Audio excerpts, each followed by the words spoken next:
Hi friends. Shark tank India season 2 आजकल बहुत चर्चा में है, बट अच्छी नहीं, बुरी चीज़ों की वजह से। तो बेसिकली शार्क टैंक का फर्स्ट सीज़न काफ़ी हिट था, बट सेकंड सीज़न शुरू से एक नेगेटिव वेव से गुजर रहा है। कोई बोल रहा है कि शार्क टैंक अब इंडियन आइडल बन गया है, या फिर अश्विनी ग्रोवर चला गया तो एक जेन्युइननेस नहीं रही, या फिर शार्क्स खुद लॉस में है तो वो शार्क कैसे बने। अभी इन सब चीज़ों की बातें यूट्यूब, सोशल मीडिया और न्यूज़ पे बहुत ज़्यादा हो रही है, और उसकी वजह से जो पिक्चर्स हैं उनको और उनके बिजनेस को जो चाहिए वैसा लाइमलाइट मिल नहीं रहा है। देखो क्या है ना, शो चाहे जो भी हो, कोई परफेक्ट नहीं बनने वाला। बस हमें उसमें से जो अच्छा ही है उसकी बातें करके बुराई को छोड़ देना पड़ता है, जो कि हम अपनी डेली लाइफ में कई बार करते हैं। अब अगर बात करें कि शो में अभी इमोशनल कंटेंट आ रहा है, रोना धोना ज़्यादा हो रहा है, या फिर एकता कपूर सीरियल का माहौल बन गया है, तो देखो, शार्क टैंक जैसा शो खाली equity, EBITDA, gross margin, net margin, इन सब के बेसिस पे भारत में तो ज़्यादा देर हिट नहीं होने वाला। थोड़ा बहुत तो मसाला डालना ही पड़ेगा, वरना टीआरपी इनको कहाँ से मिलेगी। अब इंडियन आइडल सीजन 12 की बात करें तो ये शो टीआरपी में हमेशा टॉप 3 या टॉप 5 में रहता है। और अब 12 सीजन्स आए हैं, मतलब हो ना हो, लोग इस शो को ज़रूर देखते आ रहे हैं। और बिग बॉस को कैसे भूलें, जहाँ पे झगड़ा, कॉन्ट्रोवर्सीज, ये तो रोज़ की बातें हैं। फिर भी इस शो के 16 सीजन्स आए हैं जिनको लोग देखते आ रहे हैं।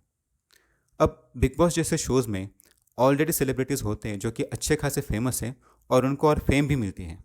बट वहीं पे हम शार्क टैंक को देखना नहीं चाह रहे, क्योंकि वो शो थोड़ी बहुत नौटंकी की तरफ जा रहा है। राइट यार, अगर नौटंकी और रोना धोना इनसे ही पूरा शो बना होता तो कब का बंद करने की नौबत आ जाती।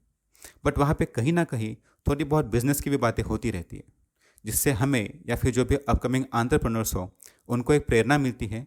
और ऊपर से पाटिल की अटिपिकल एडवांटेज, इन जैसे बिजनेस को एक नाम मिलता है, पोटेंशियल कस्टमर्स मिलते हैं जो इनका बिजनेस 3, 5 या 10 टाइम्स बढ़ा सके। और तो और एक अच्छी खासी इन्वेस्टमेंट भी मिलती है। तो हमें इनकी बातें ज़्यादा करनी चाहिए, ना कि इसकी कि कोई शार्क ऐसा बोला, कोई शार्क वैसा बोला, जिससे हम खाली शार्क्स को ही फेमस करते हैं, पिक्चर्स को नहीं। और अब अगर बात करें कि शार्क्स के लॉसेस की, तो आजकल हर कोई बोल रहा है कि शार्क्स अगर खुद लॉस में है तो शार्क टैंक में आए लोगों से, उनकी कंपनी से प्रॉफिट क्यों एक्सपेक्ट कर रहे हैं। तो यार देखो, ये तो ऐसे हो गया ना कि हम ये एक्सपेक्ट करें कि जिसने यूपीएससी क्रैक करी हो वही इंसान यूपीएससी की कोचिंग ले सकता है।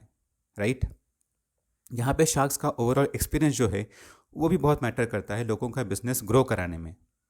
और अगर हम इस उम्मीद पे बैठे रहें कि जब शार्क्स के कुर्सी पे कोई टाटा, अंबानी या फिर बिरला, अदानी आएगा तो ही हम इस शो को देखेंगे, तब तो बन गई बात। अभी नमिता थापर की बात करते हैं, जो कि कुछ लोगों की माने तो एक नेपोटिज्म प्रोडक्ट है। एक्चुअली ये नेपोटिज्म एक ऐसी चीज़ है जो लोगों को खुद अपनी लाइफ में करना तो ठीक लगता है, बट बाहर देखना पसंद नहीं आता। देखो, नेपोटिज्म की बात करें तो एक लंबा टॉपिक है, और एक्चुअली कुछ इंडस्ट्रीज़ में इसका गलत फ़ायदा भी उठाया जाता है, वो बात भी सही है। बट इसका मतलब ये नहीं कि हर एक इंसान जिसके घर वाले वेल इस्टेब्लिश्ड हो, उनको नेपोटिज्म पैरामीटर्स के थ्रू ही जज किया जाए। ऐसा होता तो मुकेश अंबानी जैसे बिजनेसमैन का इंडिया के लिए जो कंट्रीब्यूशन है वो हम तो कभी देख ही नहीं पाते। तो देखो यार, सीधी सी बात है, अगर हम बाकी रियलिटी शोज़ जिनका एजेंडा क्या है वो सालों से पता नहीं चल रहा है, उनको भी सपोर्ट करते आ रहे हैं, तो यार शार्क टैंक जैसे शो को इतनी निगेटिविटी देना तो ठीक नहीं बनता। बाकी तो जनता जनार्दन होती है। तो देखते कि आगे इस शो की कौन सी चीज़ों के बारे में और ज़्यादा डिस्कशन होता है।